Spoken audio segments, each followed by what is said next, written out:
focusing on a little bit more on self-defense 101, intro to fighting. If you know nothing and you want to learn how to defend yourself and or fight, focus on these four. How to stand, what your purpose is, types of guard or defense, and then those specific maneuvers, grabbing, kicking, and or if it's boxing, you want to like learn angles and movement.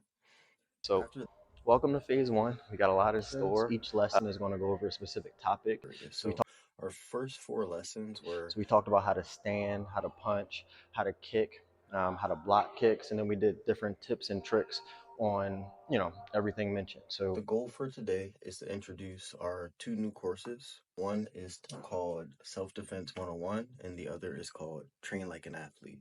Self-Defense 101 is for those who are interested in martial arts, fitness, and learning techniques that could potentially save their lives. Both courses will be similar in their format. They have phases, and each phase has four lessons. The purpose today was to announce it, of course, raise awareness, but also show you guys how to get the most value out of each course. Each course will have a collection attached to it. So if you were to go on Patreon and type in Self Defense 101 or Intro to Fighting. You also find something that is layered. It's called The Differences Between Combat Sports, which goes over if you're going to be boxing, kickboxing, or trying to defend yourself in a life or death situation, the minute things that will be a little bit different about each discipline.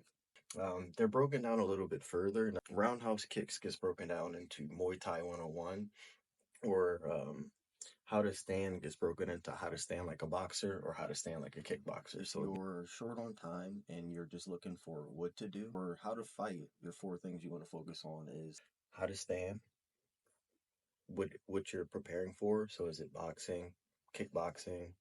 What situation is it? You want to know proper defense. So protecting yourself from punches at the very least, weapons if necessary, kicks and grabs if necessary. And then fourth, you want to know your sport specific or discipline specific skill set. So, for instance, I put roundhouse kicks, then Muay Thai 101 because learning how to kick is one aspect in itself. Like, as an amateur fighter, if you're a kickboxer, Muay Thai practitioner, or MMA fighter, you should know how to throw a kick. But if you're someone who fights Muay Thai, you want to know how to check a kick, throw a kick, return a kick, cancel a kick, go to a teep, go switch it off to a side kick. There's a lot of different things where we start with kicks, we end with kicks, we block kicks in the middle of throwing kicks. We're comfortable on one leg. It's really, really layered. You get to this point here, and then you'll have to be consistent. Focusing on a little bit more on self-defense 101, intro to fighting. If you know nothing and you want to learn how to defend yourself and or fight, focus on these four. How to stand, what your purpose is, types of guard or defense, and then those specific maneuvers, grabbing, kicking, and or if it's boxing, you want to like learn angles and movement.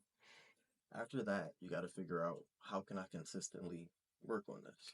How do you remain consistent? These three ways are all implemented in our course, but we have our resources, we have our drills, and then we have our progression. So utilize social media as a tool.